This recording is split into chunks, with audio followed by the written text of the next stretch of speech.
Hello guys, अस्सलाम वालेकुम वरहमतुल्लाहि वबरकातुहू। Welcome back to the channel. तो अगर आप इस चैनल पे नए हो तो चैनल को सब्सक्राइब करना मत भूलिएगा। अगर आप ये वीडियो मेरे फेसबुक पेज से देख रहे हो तो फेसबुक पेज को फॉलो करना मत भूलिएगा। तो इससे पहले हमने 3 टॉपिक्स कवर किए, जिसमें पहले वाले टॉपिक में हमने देखा था कि क्रिप्टो करेंसी कहाँ से आई, यानी फॉर्मेशन ऑफ क्रिप्टो करेंसी, इसको हमने कवर किया।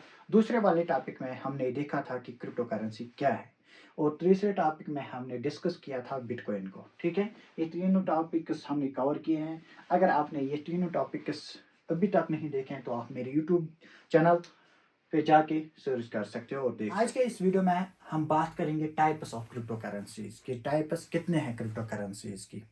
तो अगर आप देखोगे कि सभी के जहन में बिटकॉइन चल रहा है, बिटकॉइन ही दिमाग में आ रहा है। लेकिन अगर मैं आपको बता दूं कि इस वक्त प्रेजेंट जो प्राइस चल रहा है बिटकॉइन का, वो चल रहा है $96,000 का। ठीक है, तो जो भी सोच रहा होगा आज यानी एंडिंग 2024 में इन्वेस्ट करना नाइन बिटकॉइन में, तो वो नहीं कर सकता है, क्योंकि जो मिडिल क्लास फैमिली के लोग होते हैं वो इसमें इन्वेस्ट नहीं कर सकते हैं इस टाइम। तो उनके लिए क्या है सेकंड ऑप्शन, तो वो आपको आगे वीडियो में पता चलेगा। तो डिस्कस करेंगे टाइप्स ऑफ क्रिप्टो करेंसीज। तो 3 टाइप्स ऑफ क्रिप्टो करेंसीज है बेस्ड ऑन देयर वर्क। तो पहला जो है उसको हम कहते हैं ऑल्ट कोइन, दूसरे को हम कहते हैं टोकनस, तीसरे टाइप को हम कहते हैं सीटेबल कॉइन। सीटेबल कॉइन, ठीक है। तो जो है ऑल्ट कोइनस हैं यानी कि कॉइनस, आपको मैं बताता चलूं कि बिटकॉइन के बगैर जितने भी क्रिप्टो करेंसीज हैं उन सब को हम कहते हैं ऑल्ट कोइनस। ठीक है, क्या कहते हैं ऑल्ट कोइनस। आज तक जब मैं ये वीडियो रिकॉर्ड कर रहा हूं तो टोटल क्रिप्टो करेंसीज कितनी है 10,246 इंक्लूडिंग बिटकॉइन। कितने हैं टोटल 10,246 इंक्लूडिंग बिटकॉइन। बिटकॉइन के छोड़कर 10,245 है। यानी कि अगर हम इस टाइम बिटकॉइन में इन्वेस्ट नहीं कर सकते हैं तो हम ऑल्ट कॉइन्स में इन्वेस्ट कर सकते हैं। तो ये ऑल्ट कॉइन्स होता क्या है, देखो जैसे बिटकॉइन है इसी तरह ऑल्ट कॉइन। तो आपने सुना होगा क्रिप्टो करेंसी की दुनिया में कि ये वाली जो कॉइन है, ये वाला जो टोकन है वो इतना पंप हुआ, ये वाला जो टोकन है वो इतना डाउन हुआ या कॉइन। तो अल्ट कॉइन्स में क्या होता है, जो वोलेटिलिटी है बहुत ज़्यादा होती है। यानी कि अगर इसका प्राइस अप जाता है तो वो बहुत ज़्यादा जाता है, अगर इसका प्राइस नीचे चला जाता है तो वो भी तेज़ी से नीचे चला जाता है। ठीक है, ये alt coins. Basically alt coins क्या है, इनका एक अपना ब्लॉक चेन होता है। ठीक है, पर्सनल ब्लॉक चेन होता है। ये मैंने समझाया ब्लॉक चेन थोड़ा सा पिछले वीडियोस में, अगर आपने नहीं देखे तो आप देख सकते हो। तो मैं यहाँ पे सिंपल वर्ड्स में, यहाँ पे मैं उतने टर्म्स यूज़ नहीं करता हूँ जो आपको लगेंगे टफ, क्योंकि बेसिक मैं सिखाने की कोशिश कर रहा हूँ। बिगिनर्स के लिए मैं ये सीरीज बना रहा हूँ ताकि आपको आसानी हो। तो ब्लॉक चेन क्या है, आप सिंपल वर्ड्स में समझोगे कि ऑल्ट कॉइन्स क्या होते हैं। ठीक है, इनकी अपनी ब्लॉक चेन मैंने कहा, आप समझोगे कि इनका अपना एक मकान होता है, घर इनका अपना होता है। ठीक है, जो चाहे इनकी मर्जी, यहाँ आप कह सकते हो इनका जो रास्ता होता है खुद का बनाया हुआ रास्ता है। ठीक है, किनका ऑल्ट कॉइन्स का। तो क्रिप्टो करेंसी की दुनिया में जो भी न्यू ऑल्ट कॉइन आते हैं वो अपना एक न्यू फंक्शन और मैकेनिज्म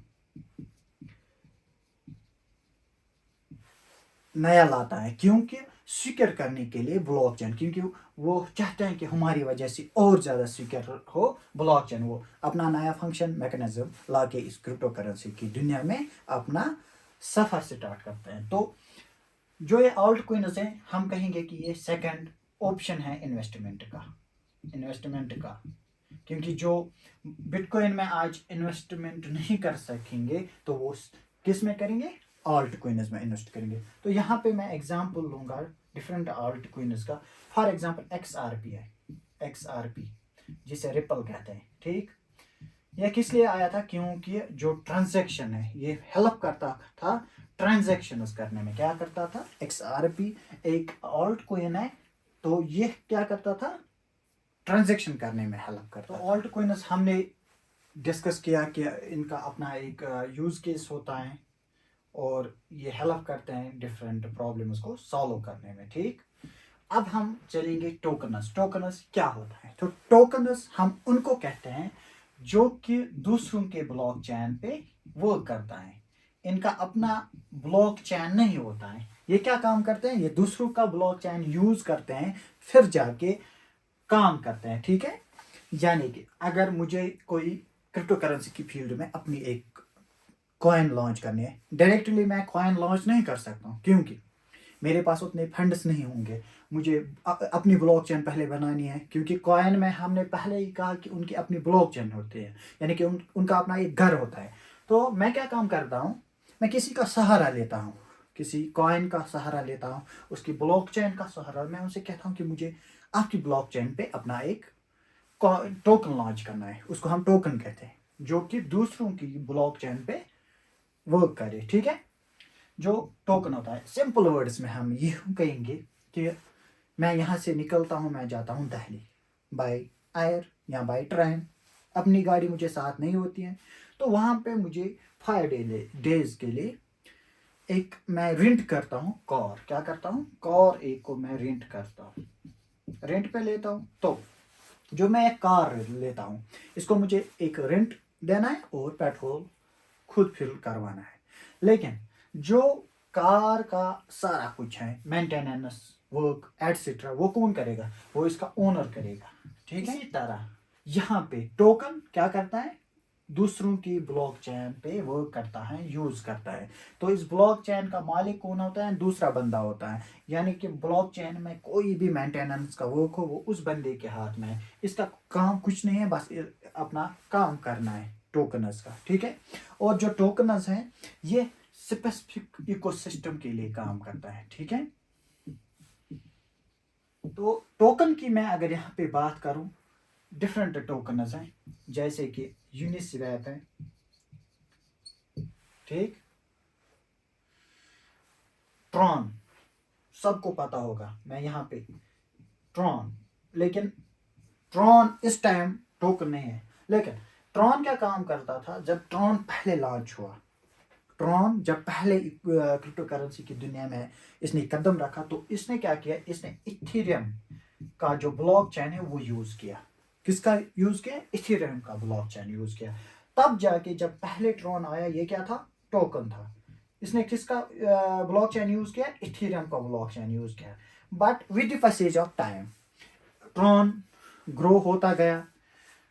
उस टाइम मुझे याद है 2017 में ट्रॉन ही एक वाहिद टोकन था जिसमें हम ट्रांजैक्शन करते थे और फी बहुत ही ज़्यादा कम कट जाता था और ट्रांजैक्शन भी फास्ट होती थी। 2016-17 की बात मैं कर रहा हूँ। तो ब्लॉकचेन किसका इसने यूज़ किया? इथेरियम का। लेकिन with the passage of time इन्होंने कहा अब हम इसका ब्लॉकचेन यूज़ नहीं करेंगे, हम अपना एक ब्लॉकचेन बनाएंगे। तो इन्होंने क्या किया? अपना एक ब्लॉकचेन बनाया। आज इनका अपना एक ब्लॉकचेन है, ट्रॉन। तो आज क्या है? ट्रॉन। ट्रॉन एक कॉइन है, न कि टोकन है। आई होप कि आपको समझ आया होगा कि टोकन क्या होता है और ऑल्ट कॉइनस कॉइनस क्या होते हैं। ये डिजिटल कंट्रैक्ट के लिए भी काम आते हैं, जैसे कि डिफाई में ये बहुत ही ज़्यादा वर्क करते हैं, डिफाई प्रोजेक्ट्स में, ठीक है। तो अब हम तीसरे टाइप पे आते हैं क्रिप्टो करेंसी, यानी कि स्टेबल कॉइनस। आप कह सकते हो कि जो स्टेबल कॉइनस है, ये क्रिप्टो करेंसी की दुनिया में फैट करेंसी है, ठीक है। ये भी डिजिटल करेंसी है, ठीक है। लेकिन हम कह सकते हैं कि क्रिप्टो करेंसी की दुनिया में ये एक फैट करेंसी है। What does it mean? देखो, स्टेबल कॉइन, आपको मैंने कहा जब ऑल्ट कॉइन पहले मैंने डिस्कस किया, स्टार्टिंग में मैंने कहा कि जो प्राइस है इनका बहुत ही ज़्यादा फ्लक्चुएट होता है। लेकिन स्टेबल कॉइन्स में ऐसा नहीं होता है। ये एक एल्गोरिथम यूज़ करते हैं। इनमें क्या होता है? स्टेबल कॉइन्स में इनमें उतना प्राइस फ्लक्चुएट नहीं होता है, ना ज़्यादा इंक्रीज होता है ना ज़्यादा डिक्रीज होता है। तो मैं क्या कह रहा था कि इनमें उतना प्राइस फ्लक्चुएट नहीं होता है, ना ज़्यादा इंक्रीज होता है ना ज़्यादा डिक्रीज होता है। इनका जो प्राइस है कांस्टेंट रहता है, ठीक है, कांस्टेंट रहता है, ज़्यादा ऊपर नीचे नहीं होता है। अगर इन टोकन्स ऑल्ट कॉइन्स की बात करें तो इनमें ऊपर नीचे ऊपर नीचे ऊपर नीचे होता है, ज़्यादा फ्लक्चुएट होता है, ठीक है। तो इनका बैक एंड पे कौन काम करता है? इनका स्टेबल कॉइन्स का बैक पे होता है फैट करेंसी, ठीक, फैट करेंसी। हम एक स्टेबल करेंसी का स्टेबल कॉइन का एग्जांपल देंगे, यूएसडीटी, यूएस, ये इसको बैक ऑन करता है यूएसडी, यानी कि किसी कंट्री की करेंसी इनके पीछे होती है, यानी कि यूएसडीटी डॉलर इसके पीछे होता है। अगर यूएसडीटी की प्राइस की हम बात करेंगे तो वो $1 होते हैं, $1 के आसपास ही इसका प्राइस होता है, ज़्यादा नीचे ऊपर नीचे नहीं करता है, इसलिए हम इनको स्टेबल कॉइन कहते हैं। तो मैं बात कर रहा था कि जो ये स्टेबल कॉइन्स है, अगर इस मैंने क्या कहा अभी कि इनका जो वैल्यू रहता है वो $1 के, यूएसडीटी की हम बात कर रहे हैं, एग्जांपल जो ली थी मैंने। इसका बैक एंड पे कौन फैट करेंसी यूज है? डॉलर। तो $1 के आसपास इसका प्राइस रहता है। फॉर एग्जांपल अगर इसका प्राइस गिर के आता है $0.80, तो क्या काम होता है? एल्गोरिथम, इसको कहते हैं एल्गोसिटेबल कॉइन्स भी हम इसको कहते हैं, ठीक है। तो एल्गोरिथम इसमें क्या काम करता है? ये ड्रॉप हुआ, इट मीन कि जो इसकी सप्लाई है, डिमांड इसकी लो हो चुकी है और सप्लाई जो है वो बहुत ज़्यादा है, सप्लाई क्या है? बहुत ज़्यादा। तो क्या करता है एल्गोरिथम? यूज करता है सिग्नल रेंज का। तो उससे क्या होता है कि जो ये एल्गोरिथम है ये बाई करता है, कौन? Suitable coin, for example USDT की हम बात करें तो ये यूएसडीटी बाई करता है। उसकी वजह से क्या होता है, जो ये टोकन है इसका जो रेट है फिर से $1 पहुंच जाता है। आई होप कि आपको ये तीनों कंसेप्ट समझ आए होंगे। आल्ट कॉइन्स में मैंने क्या कहा, इनका एक अपना ब्लॉकचेन होता है और ये इनका अपना यूज केस भी होता है डिफरेंट।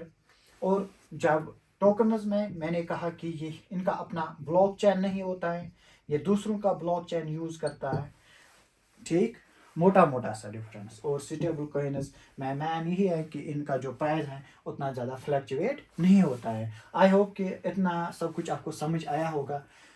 मिलता है नेक्स्ट वीडियो में, तब तक के लिए रखिएगा अपने दुआ में याद। अल्लाह हाफिज़। और अगर आपको मेरे वीडियोस में कहीं पर भी समझ नहीं आता है या मुझे इम्प्रूवमेंट करने की ज़रूरत है तो प्लीज़ कमेंट सेक्शन में मेंशन कीजिएगा, क्योंकि आइंदा मैं उस पर काम करूँगा, अपने आप में भी इम्प्रूवमेंट लाऊंगा, ताकि आपको ये अच्छे से समझ आए कि व्हाट इज़ क्रिप्टो करेंसी और ये क्रिप्टो करेंसी की दुनिया क्या है।